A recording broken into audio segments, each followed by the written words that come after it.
Essa semana passada teve aqui conversando comigo o Ciro. Não sei se você chegou a ver alguma coisa, saiu coisas... Eu vi, sobretudo quando ele perdeu um pouco as estribeiras ali, né?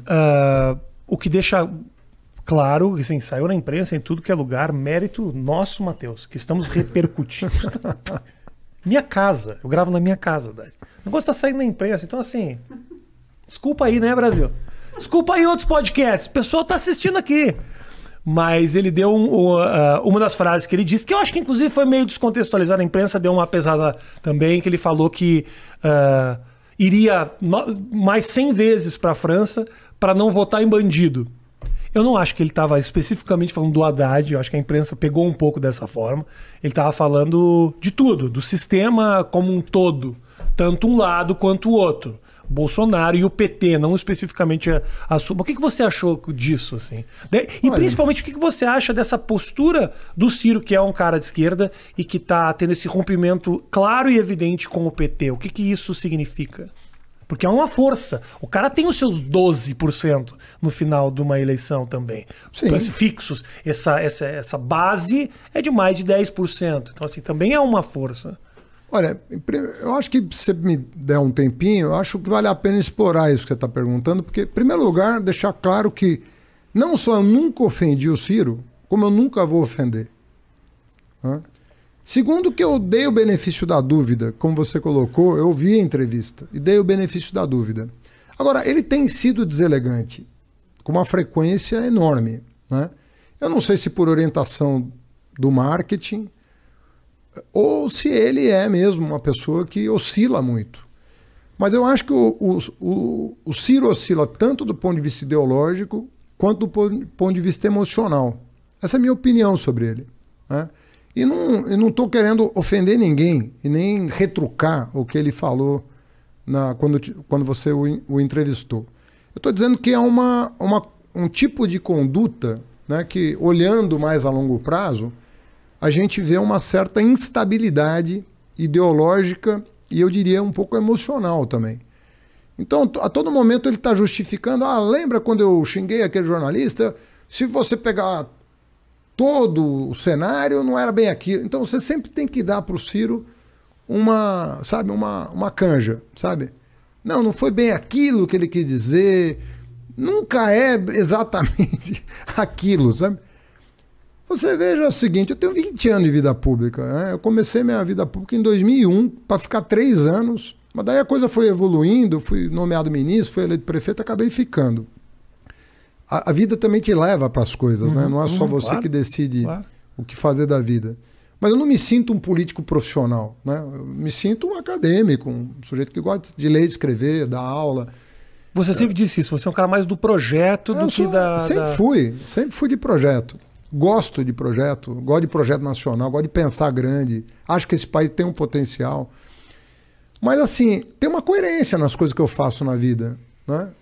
Mesmo quando as pessoas não entendem num primeiro momento, elas vão acabar entendendo num segundo. Então, quando eu falei, olha, eu vou ficar aqui do lado do Lula, porque eu sei que esses processos são fraudados, e todo mundo fala, pô, mas você está colocando a tua respeitabilidade em jogo. Eu falei, eu colocaria a minha respeitabilidade em jogo se eu não fizesse aquilo que a minha consciência manda. Mas se eu estou fazendo uma coisa que a minha consciência manda, um dia a verdade vai prevalecer.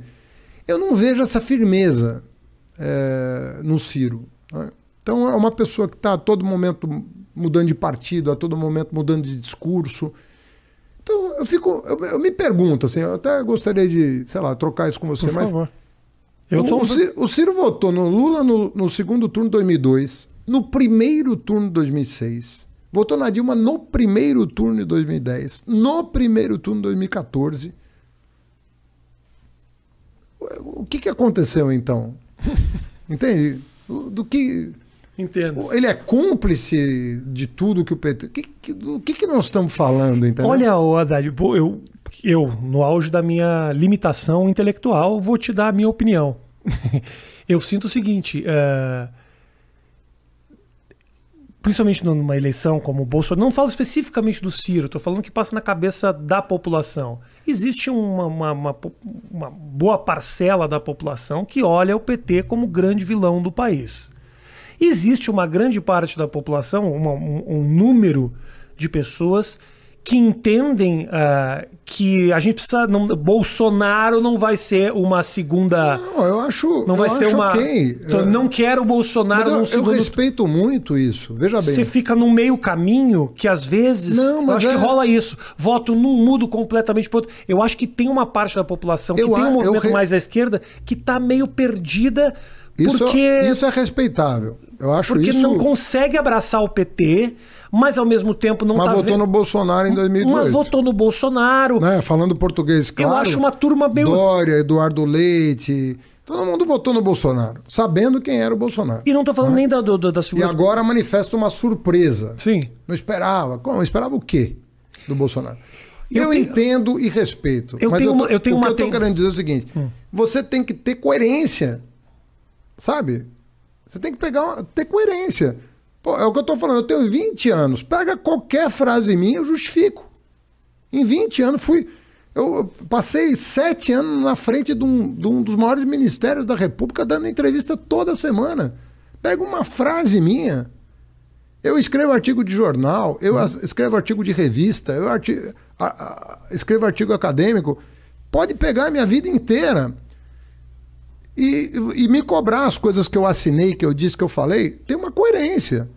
Agora, quando a pessoa começa a falar coisas que eu não consigo enxergar, qual a coerência do que ele está falando? Qual a coerência de uma pessoa que votou 4 vezes no PT, 2, 6, 10, 14... Não estou dizendo que ele não pode e não é legítimo que ele concorra, mas o discurso não pode ser totalmente incoerente com a prática dele até ontem. Entendeu? É isso que eu acho que assim, um homem de Estado, na minha opinião, eu sempre tive essa coisa na cabeça. Um homem de Estado está lidando com valores muito importantes, né? E um deles é firmeza de caráter, é coerência, é você falar uma coisa e responder por ela depois, é você fazer uma coisa e responder por ela depois. É aquela firmeza que você, sei lá, vem até de casa, né? Vem da tua formação, né? A coluna vertebral, o fio do bigode, a palavra empenhada. Eu não sei, cara, eu sou filho de um agricultor. Meu pai veio da roça no Líbano, com 24 anos, foi para o interior de São Paulo, passou mais 5 numa cidade de 10 mil habitantes, chegou na capital com 30 anos de idade, conheceu minha mãe e eu tô aqui. Cara, o que eu aprendi com ele é outra coisa. Eu aprendi o seguinte, sabe aquela coisa do cara falar e ponto. Falou, tá falado. Isso não significa não errar. Não tem nada a ver com ser perfeito. Mas será que o erro não pode ser um pouco essa incoerência? A incoerência também é um erro. O cara que vota num, vota no outro. Muda mas de então ideia. Assume que tá sendo incoerente. Não tem problema. Assume. Nada contra a pessoa. Eu tô sendo incoerente em falar o que eu sou. Mas eu errei.